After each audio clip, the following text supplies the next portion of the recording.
waxaa dalka Mareykanka ka socota Caleemo-saarka madaxweynaha cusub ee dhawaan la doortay Joe Biden munaasabad ballaaran oo lagu qabtay xarunta Capitol Hill ee dalkaasi Mareykanka ayaa si rasmi ah loogu caleemo-saaray madaxweynaha Joe Biden ayaa dhaarintaasi kadib waxa uu halkaasi ka jeediyay qudbada taariikhiga taas oo noqonaysa qudbadii ugu horeysay ee uu jeediyo isagoo ah madaxweyne rasmi ah oo shookaanta u qabanaya dalkan adduunyadu sida aadka indhaha ugu soo jeedisay ee Mareykanka kadib markii madaxweynaha uu bedelayo ee Donald Trump uu noqday madaxweynihii ugu horeeyay ee aan xil ku wareejin madaxweyne bedelaya iyadoo Donald Trump uu galabtaba gowleelay aqalka cad ee uu muddadii 4 sano ee u dambeeyay uu ka soo arriminayay Joe Biden ayaa qudbadiisana waxa uu kaga hadlay arrimo badan oo ay ka mid yihiin siyaasadda arrimaha dibadda iyo qorshihiisa uu ka leeyahay waxaanay kumanaankii qof ee xafladaasi ka soo qayb galay iyo weliba malaayiin qof oo hawada ka daawanaya ay si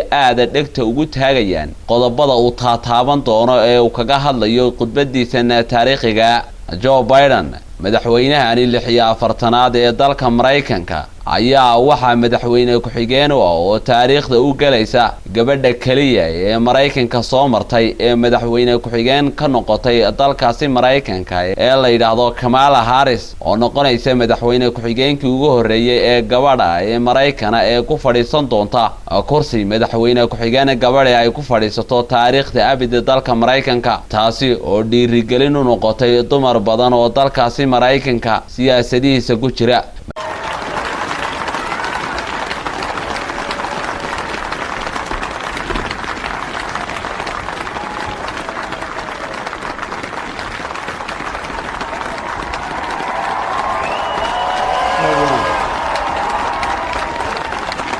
Chief Justice Roberts, Vice President Harris, Speaker Pelosi, Leader Schumer, Leader McConnell, Vice President Pence, and my distinguished guests, my fellow Americans. This is America's day. This is democracy's day, a day of history and hope, of renewal and resolve. Through a crucible for the ages, America has been tested anew, and America has risen to the challenge. Today, we celebrate the triumph not of a candidate, but of a cause, the cause of democracy. The people, the will of the people has been heard, and the will of the people has been heeded. We've learned again that democracy is precious. Democracy is fragile. And at this hour, my friends, democracy has prevailed. So now, on this hallowed ground where just a few days ago, violence sought to shake the Capitol's very foundation, we come together as one nation, under God, indivisible, to carry out the peaceful transfer of power as we have for more than 2 centuries. As we look ahead in our uniquely American way, restless, bold, optimistic, and set our sights on the nation we know we can be and we must be. I thank my predecessors of both parties for their presence here today. I thank them from the bottom of my heart, and I know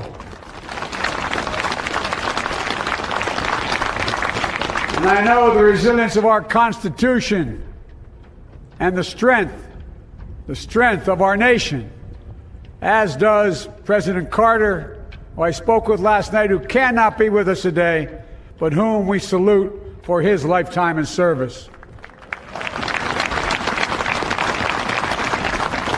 I've just taken the sacred oath each of those patriots have taken, the oath first sworn by George Washington.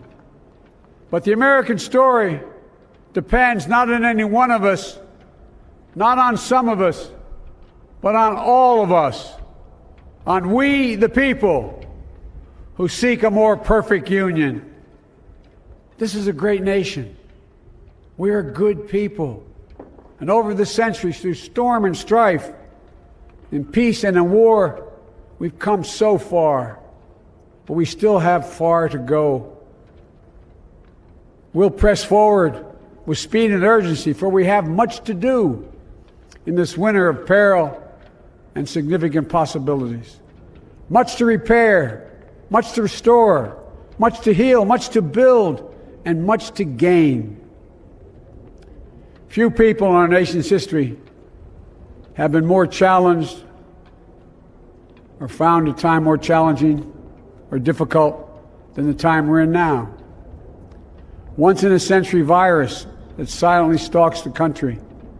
It's taken as many lives in 1 year as America lost in all of World War II. Millions of jobs have been lost. Hundreds of thousands of businesses closed. A cry for racial justice, some 400 years in the making, moves us. The dream of justice for all will be deferred no longer. A cry for survival comes from the planet itself, a cry that can't be any more desperate or any more clear. And now, a rise of political extremism, white supremacy, domestic terrorism, that we must confront and we will defeat. To overcome these challenges, to restore the soul and secure the future of America, requires so much more than words. It requires the most elusive of all things in a democracy: unity. Unity. In another January, on New Year's Day in 1863, Abraham Lincoln signed the Emancipation Proclamation. When he put pen to paper, the president said, and I quote, "If my name ever goes down into history, it'll be for this act, and my whole soul is in it." My whole soul is in it. Today, on this January day, my whole soul is in this, bringing America together, uniting our people, uniting our nation. And I ask every American to join me in this cause.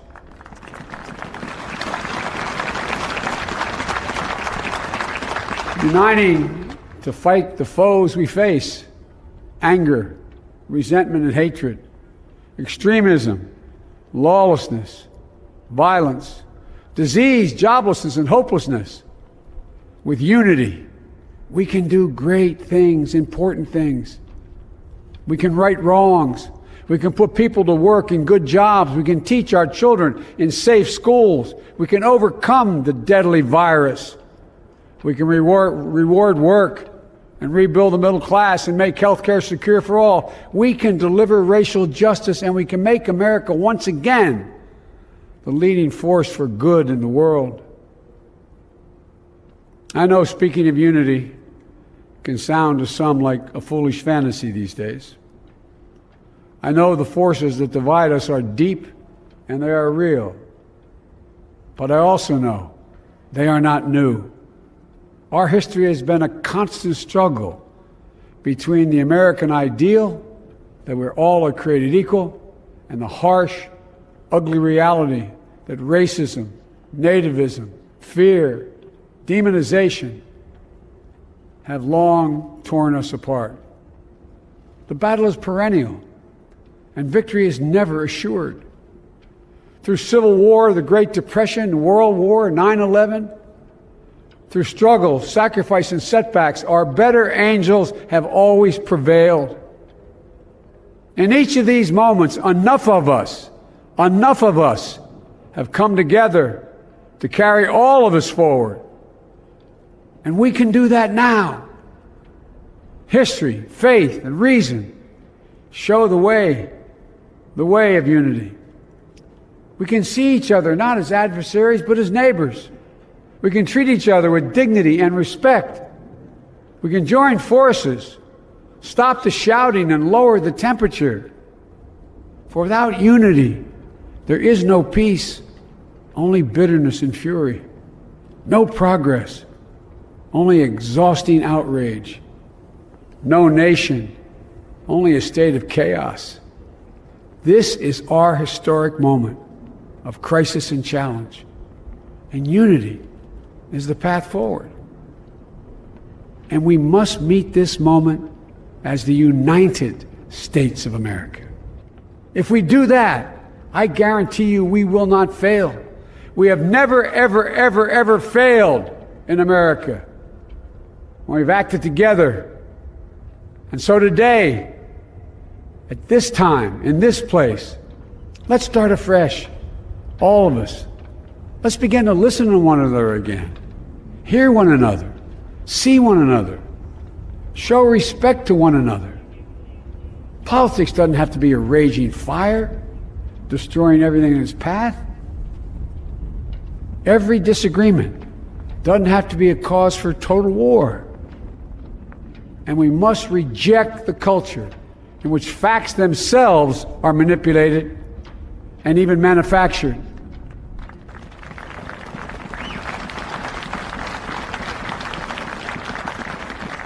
My fellow Americans, we have to be different than this. America has to be better than this. And I believe America is so much better than this. Just look around. Here we stand in the shadow of the Capitol Dome, as was mentioned earlier, completed amid the Civil War, when the Union itself was literally hanging in the balance. Yet we endured. We prevailed.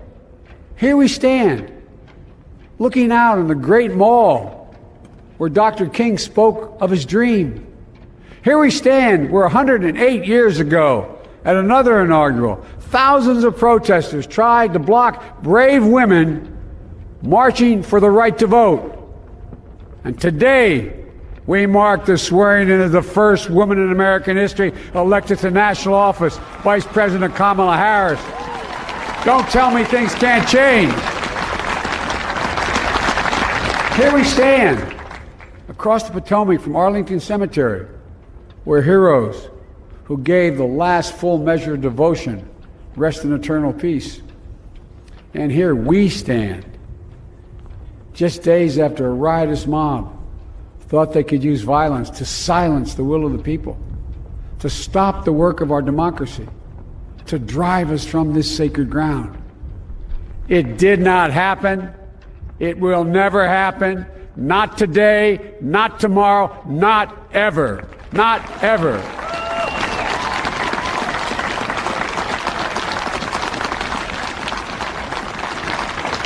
To all those who supported our campaign, I'm humbled by the faith you've placed in us. To all those who did not support us, let me say this. Hear me out as we move forward.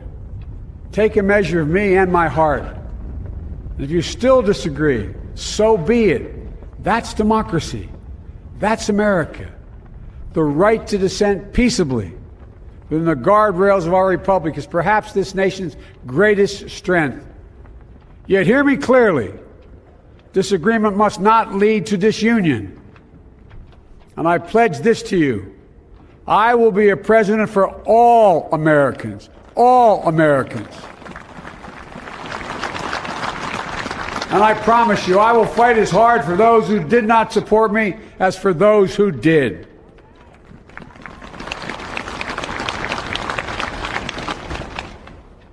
Many centuries ago, St. Augustine, a saint of my church, wrote that a people was a multitude defined by the common objects of their love. Defined by the common objects of their love. What are the common objects we as Americans love that define us as Americans? I think we know. Opportunity, security, liberty, dignity, respect, honor, and yes, the truth. Recent weeks and months have taught us a painful lesson. There is truth and there are lies. Lies told for power and for profit. And each of us has a duty and a responsibility as citizens, as Americans, and especially as leaders. Leaders who have pledged to honor our Constitution and protect our nation, to defend the truth and defeat the lies. Look, I understand that many of my fellow Americans view the future with fear and trepidation. I understand they worry about their jobs. I understand, like my dad, they lay at bed at night, staring at the ceiling, wondering, can I keep my health care? Can I pay my mortgage? Thinking about their families, about what comes next. I promise you, I get it.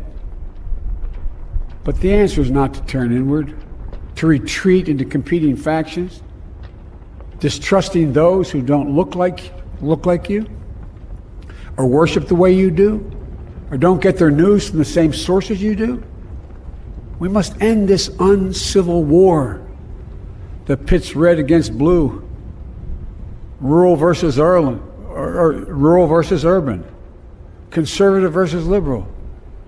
We can do this if we open our souls instead of hardening our hearts, if we show a little tolerance and humility, and if we're willing to stand in the other person's shoes, as my mom would say, just for a moment, stand in their shoes.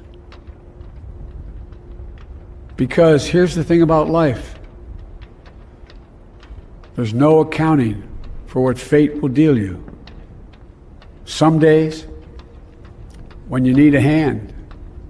There are other days when we're called to lend a hand. That's how it has to be. That's what we do for one another. And if we are this way, our country will be stronger, more prosperous, more ready for the future. And we can still disagree. My fellow Americans, in the work ahead of us, we're going to need each other. We need all our strength to persevere through this dark winter. We're entering what may be the toughest and deadliest period of the virus. We must set aside politics and finally face this pandemic as one nation. One nation. And I promise you this, as the Bible says, weeping may endure for a night, but joy cometh in the morning. We will get through this together. Together. Look, folks, all my colleagues I serve with in the House and the Senate up here, we all understand the world is watching all of us today. So here's my message to those beyond our borders. America has been tested, and we've come out stronger for it. We will repair our alliances and engage with the world once again. Not to meet yesterday's challenges, but today's and tomorrow's challenges. And we'll lead not merely by the example of our power, but by the power of our example.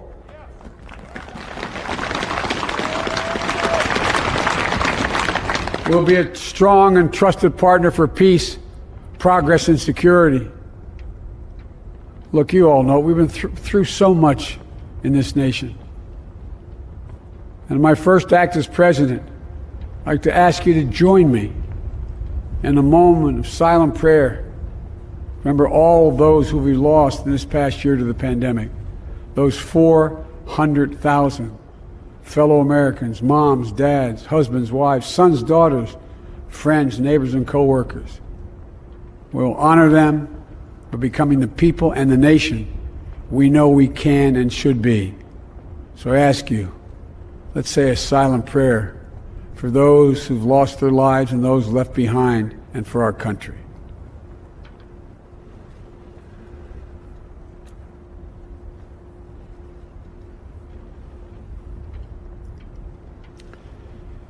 Amen.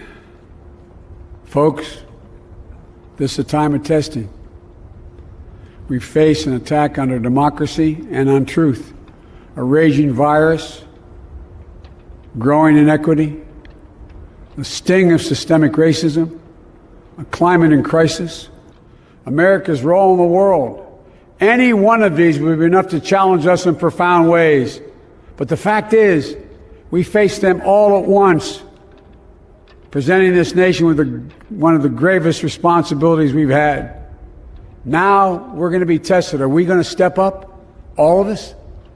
It's time for boldness, for there's so much to do. And this is certain. I promise you, we will be judged, you and I, by how we resolve these cascading crises of our era.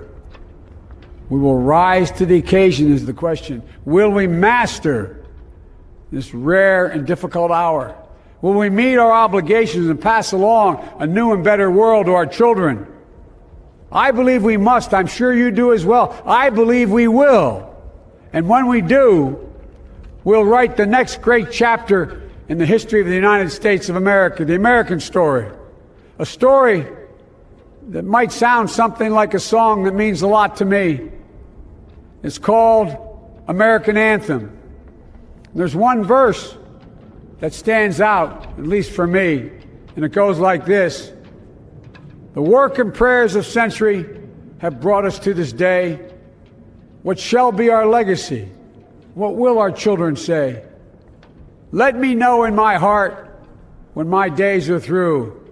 America, America, I gave my best to you. Let's us add our own work and prayers to the unfolding story of our great nation. If we do this, then when our days are through, our children and our children's children will say of us, they gave their best, they did their duty, they healed a broken land. My fellow Americans, I close the day where I began, with the sacred oath. Before God and all of you, I give you my word. I will always level with you. I will defend the Constitution. I'll defend our democracy. I'll defend America.